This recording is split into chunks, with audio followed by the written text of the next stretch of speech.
السلام علیکم، څنګه چل دی؟ امید کوم چې ښه به یې. په دې سایټ کې تاسو ته دا ویډیو ښکاري. دا قسم کوالټۍ کې به تاسو ویډیو څنګه ایډیټ کوئ، دی ډېر اسانه طریقه ده، ډېر ایزي ده. نو راځئ زموږ سره کیپکټ ته به راشئ. کیپکټ ته چې کله رالئ نیو پروجیکټ باندې به کلیک کړئ. دلته به خپله ویډیو چې کوم تاسو ایډیټ کول غواړئ هغه به راوالئ. دا به دلته ایډ کړئ. په زما سره دا ویډیو ده، که نه دا زه ایډیټ کول غواړم. نو تاسو به داسې شی وکړئ چې دی ایډجسټ ته به راشئ. چې کله ایډجسټ ته رالئ دلته سیچوریشن ته به راشئ. سیچوریشن به +30 کوي. دا ایکسپوجر چې کوم دی دا به -30 کوي. دا به -30 کوي. دا شارپن چې کوم دی دا به +50 کوي. او دا هایلایټ چې کوم دی دا به +25 کوي.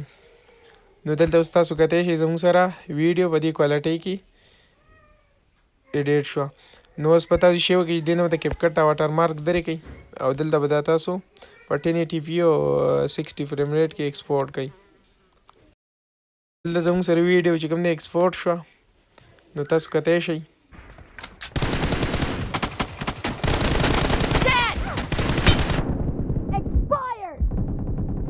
که ویډیو مو خوښه شوي وي نو ویډیو لایک کړئ او چینل سبسکرایب کړئ. ویل آیکن دا فعال کړئ.